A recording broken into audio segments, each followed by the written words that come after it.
Hey guys, welcome back to the channel McNallie Money, your home of all things stock, investment, and personal finance related. In today's video, we're going to be providing an update on Matador Technologies. This is one we've covered on the channel previously. They just came out with some big news that we wanted to address and give you guys an update on the business model. Before we get into it, take a second, hit the like button guys. Big help to myself and the channel, specifically in getting this content to other people like you who may find value. If you're not already subscribed, McNallie Money, feel free to join. And let us know in the comments section below if you've heard of Matador Technologies before and if you're currently holding shares. With that being said, let's get into today's video.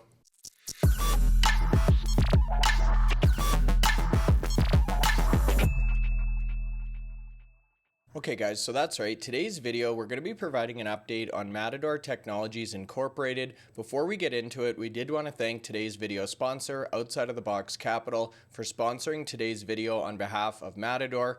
Now, trading on the TSXV venture here in Canada under the ticker MATA, or on the OTCQB in the United States under the ticker MATAF. Matador Technologies is really focused on the integration of TradFi or traditional finance with Bitcoin technology, and we're going to talk about exactly what that means as we move through today's presentation, along with a recent press release that actually just came out this morning. So you can see up about half a cent or 2.5% on the session, and this is just after market open on Tuesday, November 18th. Now, this is the recent news I referred to in the intro, entitled Matador Technologies provides corporate update highlighting accelerated Bitcoin accumulation and strengthened capital position. Obviously, it's been a tough few weeks for Bitcoin in terms of volatility and price action, and Matador Technologies really looking to take advantage of the situation. Now, since their initial qualifying transaction on the 10th of December in 2024, Matador has completed 15 purchase transactions totaling 155 Bitcoin, now holding 175 Bitcoin or Bitcoin equivalents on their balance sheet. Another metric we're starting to see a lot of these days, Bitcoin per share or Satoshis per share, not to mention capital formation and financing activities, of which they've now closed the first $10.5 million draw from a $100 million secured convertible note facility with ATW Partners, and have filed an amended and restated $500 million base shelf prospectus as of October 8th, so they definitely have some financing tools or levers in their tool belt. And also note their institutional infrastructure or partnerships engaging with BitGo Trust, MicroStrategy's Bitcoin for Corporations initiative, and the formation of a strategic advisory board on the 9th of June of this year. So a very busy year for Matador, and a great update in terms of transparency from the management team. Now, the specific piece I wanted to focus on is in relation to the strategic capital and financing progress, where you can see the team is raising funds in a variety of different ways, including $7.6 million across 3 private placement tranches, that amended and restated base shelf prospectus or offering, and the formal closing of the $100 million US secured convertible note with ATW Partners. So again, a lot of different tools at their disposal, especially in light of the recent pullback in Bitcoin price. And the team specifically goes on to comment on November 10th, 2025, we completed the initial $10.5 million US draw under our $100 million facility, together with purchases since the December 10th, 2024 qualifying transaction. We now hold approximately 175 Bitcoin. We will evaluate additional allocations in light of Bitcoin's price volatility, liquidity, and applicable approvals, with a focus on increasing Bitcoin per share over time. So again, alluding to the exact situation we find ourselves in, the ability to draw financing and take advantage of market conditions. Now, Mark Moss, the Chief Visionary Officer, goes on to say, Bitcoin is a volatile asset with evolving adoption. Our approach is to manage the treasury with a long-term view, hold assets in qualified custody at BitGo Trust, which we just talked about, and deploy capital in measured steps. So this is a very exciting development and definitely lays the foundation for future press releases or announcements. Now, if we jump over to the company website, matador.network, I'll leave this linked in the video description below as well. If you want to go in and take a closer look for yourself, you can see front and center the Bitcoin ecosystem company, bridging traditional finance or TradFi with the Bitcoin ecosystem. So I'll give a quick refresher in terms of what Matador's business model is all about. Again, we've covered this company previously on the channel, so I would encourage you guys to go in and take a look at that video as well. Essentially, Matador Technologies is a publicly traded Bitcoin ecosystem company focused on holding Bitcoin as its primary treasury asset and building products to enhance the Bitcoin network. Matador's strategy combines strategic Bitcoin accumulation, Bitcoin native product development, and participation in digital asset infrastructure, driving long-term shareholder value without dilution. So similar to what we've seen with some of these other DATs or digital asset treasury companies, however, really focused on enhancing the network and building these Bitcoin native products on top of their Bitcoin HODL or Bitcoin treasury. Now, in addition to that, Matador has recently expanded their global footprint, including an investment in HODL Systems, one of India's first digital asset treasury companies, again referred to as a DAT, securing up to a 24% ownership stake. Now, this investment strengthens Matador's position as a leading Bitcoin treasury company and underscores its commitment to worldwide adoption of Bitcoin as a reserve asset. And we'll actually come back to that HODL Systems announcement in a second, because I definitely think this is a key differentiator or advantage for Matador. Now, I just mentioned Matador and the team behind it is really focused on building on Bitcoin as a network or a platform. The Matador team brings together over a century of combined experience in Bitcoin, which is quite impressive considering how recent this technology is, traditional finance or TradFi, and real-world assets. And that's been another big theme or focal point, is the digitalization of real-world assets or tokenization of things ranging from real estate to stocks to artwork and everything in between. We have built, funded, and supported some of the most impactful blockchain ventures, bridging the gap between traditional finance and decentralized value.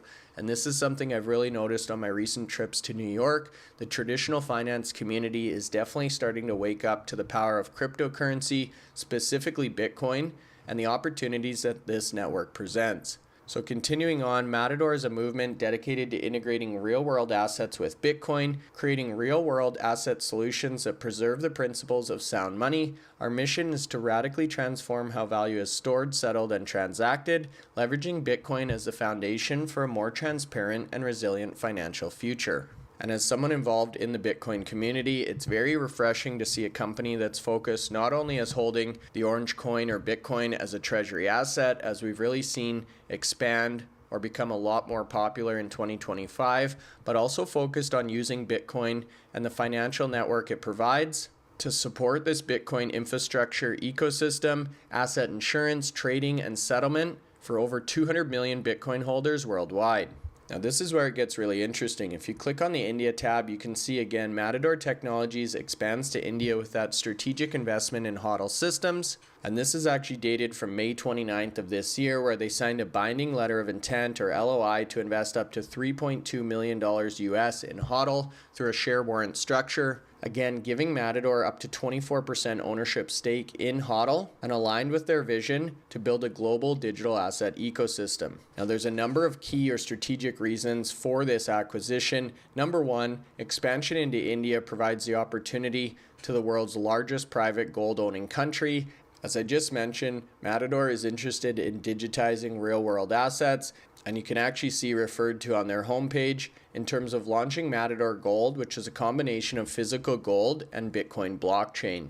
Now, interestingly enough, and once again, India is the world's largest private gold-owning country, so this makes a lot of sense and gives Matador a strategic foothold in this dynamic high-growth region. Now, this also aligns with their digital asset strategy or mission to integrate decentralized finance into corporate balance sheets. Really sets the stage for this long-term value creation or global financial inclusion. A great growth opportunity with crypto penetration currently sitting at 7% in India compared to 46% in the United States. However, we are seeing these growth rates pick up tremendously in India overall, targeting young tech-savvy investors. So obviously India is home to a lot of very bright and talented tech entrepreneurs. And surprising to me, India's median age is actually under 30 with a rapidly growing middle class, so almost the opposite of what we see here in North America. And finally, a licensing agreement where Matador expects to license its proprietary digital gold project and ordinals technology to HODL for distribution in India. So again, a very exciting development that took place over the spring/summer and gives some great clues in terms of where Matador is headed as an organization. So continuing on the theme of news, and again, we've discussed Matador on the channel previously, so I wanted to really focus on some of the recent developments in today's video. This one came out in the middle of October, so just about a month ago, talking about Matador continuing with that Bitcoin treasury strategy, acquiring 5 more Bitcoin for a total of $810,000 Canadian, which at this point brought their HODL up to 82 Bitcoin or Bitcoin equivalents. Now, worth noting, they picked up these Bitcoin at an average price of $115,933 US. Now, we have seen Bitcoin pull back slightly. However, there are very optimistic price targets looking out towards the end of this year and subsequent years. Following this transaction, Matador's HODL grew to approximately 82 Bitcoin or Bitcoin equivalents, as I just mentioned, and the company continues to prioritize this long-duration reserve asset and views Bitcoin as a preferred reserve instrument.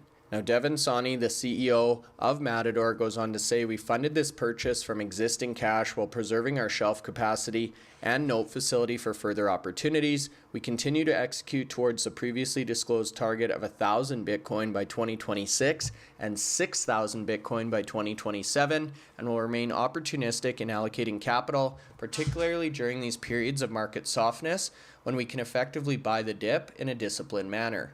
This acquisition advances our reserve strategy to grow Bitcoin per share or Satoshis per share, as we've heard with some other companies. According to Mark Moss, he's the Chief Visionary Officer of Matador Technologies. We intend to continue increasing our Bitcoin position in alignment with the broader shift towards sound money assets." So a great update, and again, showing how committed to this strategy the team at Matador really are. Now, the next one I wanted to call your attention to took place or came out on November 10th, entitled Matador Technologies Announces Closing of Convertible Note Facility to Expand Bitcoin Holdings. So this is something we've seen in a number of companies we cover on the channel, using convertible notes to essentially raise money, in this case $10.5 million US, and then using this money to make strategic acquisitions of the underlying commodity. Now, the facility itself will be used exclusively to purchase Bitcoin for Matador's balance sheet. An additional $89.5 million US remains available on the facility in follow-on drawdowns, subject to the receipt of all regulatory approvals and other special conditions. And again, they reconfirm their goals of 1,000 Bitcoin by next year, 6,000 by 2027, and this long-term objective of holding 1% of Bitcoin's total supply and ranking among the top 20 corporate holders globally. And keep in mind, with 21 million Bitcoin, 1% would work out to approximately 210,000 Bitcoin on balance sheet, so a very aggressive or lofty target for the team behind Matador. Now, the notes themselves under this facility bear an interest rate of 8% per annum, which will scale down to actually 5% following the delisting of Matador from the TSX venture and the successful listing of Matador on the NASDAQ or NYSE, which is essentially considered uplisting in the industry. And accessing these US indices, specifically the NASDAQ or NYSE, offers a lot of new opportunities for these companies in terms of financing, access to capital, a larger investment community, and of course, potential inclusion in things like index funds, which we've talked about extensively on the channel. Now, the other thing that was really interesting here, Matador may opt to satisfy the interest owing under the notes in cash, or by adding it to the principal amount of the notes, or converting into common shares. So they've got some flexibility there in terms of how they handle these interest payments, with the notes themselves maturing on December 7th of 2027. Now, the final article I wanted to talk about just came out last week, November 11th. Matador Technologies announces initial US $10.5 million draw under their $100 million convertible note facility, underscoring their strength and execution in this digital asset market, with the company announcing again on the 11th of November the successful close of its previously disclosed $100 million US secured convertible note facility with their ATW partners, and the completion of their first drawdown under the facility to acquire an additional 92 Bitcoin for $13.2 million Canadian, or approximately $9.5 million US. Now, the Bitcoin itself was purchased through Network, owned by Big Digital Assets. Again, we've covered them on the channel as well, and Falcon X at an average price of $102,752. So as we just saw, buying some of those opportunistic dips in Bitcoin price. and that's inclusive of all fees and expenses. Now, BitGo will also secure all Bitcoin holdings in qualified custody through their regulated entity, BitGo Trust Company. We're also familiar with the team from BitGo. And the close of this facility, while subject to TSX Venture final approval, represents a significant achievement for Matador and a notable signal for the broader digital asset market. Now, following this acquisition, Matador more than doubles their Bitcoin hodl and is now sitting at approximately 175 Bitcoin and Bitcoin equivalents. So really making some significant steps towards those targets we talked about next year and in 2027. The company continues to prioritize balance sheet strength and disciplined capital deployment consistent with that long-term strategy framework that we talked about in the intro. Now, ATW Partners is actually a New York-based investment firm that provides flexible growth capital solutions. And under the terms of this facility or agreement, proceeds are restricted to purchasing Bitcoin for Matador's balance sheet, so you can anticipate more of these type of stories or Bitcoin purchases happening in the near future. Now, Matador also filed an amended and restated preliminary short form-based shelf prospectus for $500 million Canadian on the 8th of October of this year as well. And again, Devin Sani, CEO of Matador, goes on to say completing $100 million financing and deploying it into Bitcoin in the current market environment speaks to both our conviction and ability to get things done. This financing reinforces Matador's position as an active participant in the Bitcoin treasury landscape. So with that being said, Matador offers a very unique mix in terms of product launchpad, an investment vehicle, and dedication to bringing innovative gold products to traditional investors, as we talked about earlier. Again, aggressively growing that Bitcoin hodl or Bitcoin equivalency, that expansion into India, not to mention some of these recent capital raises or programs that we just mentioned in recent news. I'd be super curious to hear your thoughts on Matador, specifically if you've heard of this company before or if you're currently holding shares. If you're still watching the video at this point, hopefully you found some value, so make sure you hit the like button, you guys. Feel free to subscribe, and we'll see you back here in our next video.